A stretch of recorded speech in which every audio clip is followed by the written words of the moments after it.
Fair warning, this is going to be a long video, so I'm going to need you to pause it, make you some coffee or tea, get a snack, and you're also going to need a notebook and something to write with. Over the years, I have been talking about the stuff that I have been talking about since 2008. I had a website, I had a whole YouTube channel, took that down to start over. Long story short, TikTok ain't my first rodeo. And the YouTube I have now is not my original YouTube. For years, I have been telling women, please do not fully remain financially dependent on a man. It is the most dangerous thing that you can do.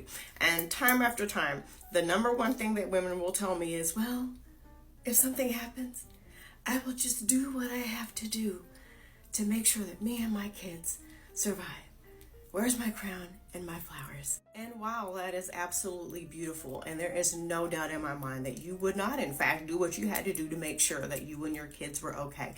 There's nothing motivational, beautiful, or fun about it when you're in the midst of it. It is actually very scary. And there are some women who have gotten their kids taken away from them because they couldn't keep a roof over their heads. There are some women who have had to be in dangerous situations in order to get money to keep a roof over their kids' heads, which leads to situations where their kids could and have gotten taken away from them. There are some women who couldn't afford to leave. They didn't have a plan. So they wound up getting abused and passing that trauma down to their children, who also got abused, or at the very least had to watch them get abused. And there are some women who were actually killed by their husbands, and now their kids are getting abused by said men. I realize I can't help everybody. I'm not trying to. I want to help those who want to be helped. Also, the examples and the numbers that I give you, they're just general numbers. Don't get hung up on them and argue in the comments about, shoot, it's more in my state. It's actually this. I know there's going to be nuance. Adjust it on your notebook. That's totally fine. Stay focused with me, okay? Also, don't get hung up on telling me that you forgot to add this and you forgot to add that. Make your own fucking video. Again, stay focused, okay? Now, let's dive into some numbers.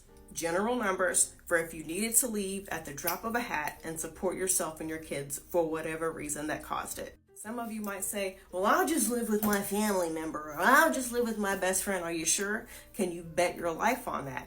Because there are some people that love you, but they are not in a position for you to be able to live with them. They might live at a place that won't allow a certain number of guests.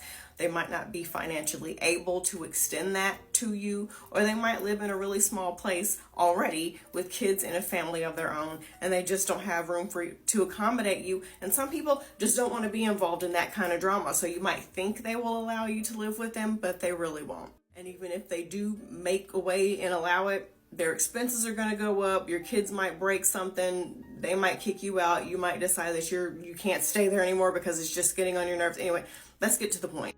Can you afford to stay in a hotel for bare minimum a month? Again, do not get hung up on the numbers that I'm giving. I'm generalizing. I don't know where you live. It might be more or less. Calm down. Stay with me here. Okay, bare minimum. We're not talking about Holiday Inn or the Ritz-Carlton. Cheapest hotel you can find is $80 a night. Okay, do you have at least $2,500 to stay in a hotel for a month? Okay, now you gotta eat. So you get some snacks that you guys can eat for breakfast. You can snack for lunch, get some stuff that doesn't have to be refrigerated. You could have a kitchenette, but that's going to cost you more. But we're going to stay with this example. So you snack all day, you eat a honey bun for breakfast in the morning, whatever the case may be, and you're going to DoorDash food at night.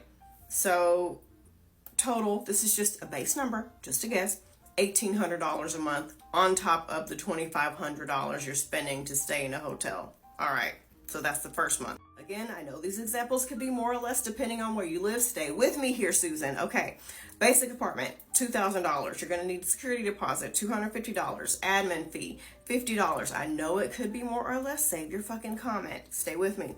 First and last month's rent, so you're gonna need an extra $2,000. Plus you're gonna need all your furniture, food, and everything to fill up that apartment. So you're gonna spend, we're just gonna say an extra $1,500. If you have a car, great. If you do not have a car, because you don't have a payment history, you don't have any check stubs, they're going to require you to either pay a down payment or have somebody to co-sign for you. People are really funny about co-signing for people.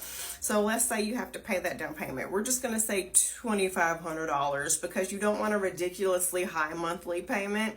So just minimum, don't get hung up on the number, calm down. $2,500. You're going to have to get full coverage insurance. Trust me, I've been in a car accident with only liability. It's not fun. So we're going to say that's $250 minimum. Registration, we're just going to say $100. The gas for the month, we're just going to say $150. I know it could be more. Save your comment. You got to pay your phone bill. We're just going to say it's $100. You got to get the lights turned on in said apartment.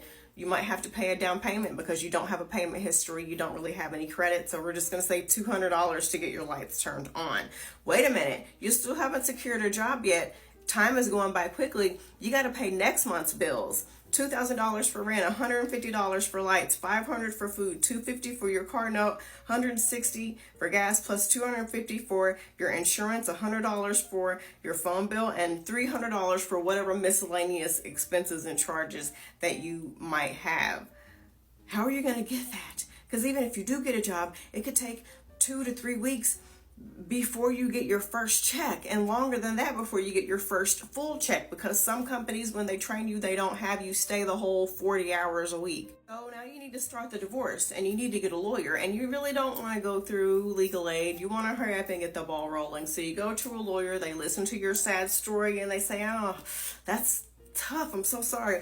To retain me, it's going to be $10,000. Plus, this is how much I charge for phone calls. This is how much I charge for emails. This is how much I charge for filing anything. And this is how much I charge to mail anything. And you're like, wait, I gave up my job to support my husband because I love him. And they're going to say, oh, I'm so sorry to hear that, sweetie, but I can't give you any legal advice. Have you tried legal aid? Maybe you just bite the bullet and go through legal aid. Or you beg and borrow from a family member and they help you get that lawyer after bitching and complaining and making you feel like a complete fucking idiot for asking. It's going to take you about 3 to 6 months to get an actual court date. So you're not going to get child support, despite the fact that you've been telling people for years, if anything happens with my husband, I'll just put him on child support. Not so easy, huh? So it's going to take you 3 to 6 months to get a court date. And then once you get that court date, it might require mediation. It might require renegotiation, which is just going to cost you more money if you didn't go through legal aid and you have to get an actual lawyer. So now you're going to have to cry and beg to get more money or figure it out, or possibly lose your lawyer, which could happen because you're going to pay them their money. Okay. So now it's been a year. Negotiation's been done. Mediation has been done.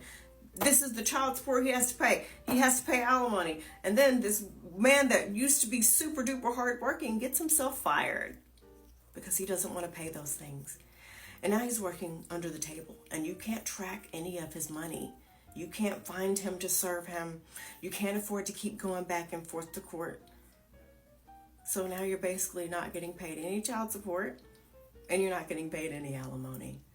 And now everything is on you. And I get it. You can just take him to court again. Okay? Now you're going to have to take time off from work and figure out how to file this shit yourself. And then he's still not going to pay it. I did round on some of these to leave wiggle room in case things come up, and things always come up. So let's say you get a lawyer through legal aid.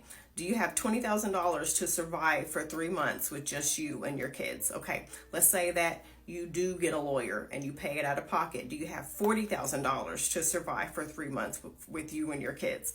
Let's say you don't have to buy a new car, you've got a car, and you get a lawyer through legal aid. Do you have at least $17,000 to survive for 3 months with you and your 2 kids? Let's say you don't need a car because you have one, but you also need a lawyer. Do you have about $37,000 to survive for 3 months? How long is it going to take you to save that? This beautiful Disneyland idea of simply picking yourself up by the bootstraps and doing what you have to do is going to cost you $20,000 to $40,000. Doesn't sound so fun and motivational, does it? And you could go through your state and apply for whatever programs and benefits they have for you. But what you didn't take into consideration is waiting lists and the fact that you might not qualify for every single thing that you think you qualify for, because it takes very little to not qualify for benefits. Trust me, as someone who's gone through it before, I know. And unfortunately, this list is why a lot of women choose to stay with abusers and cheaters.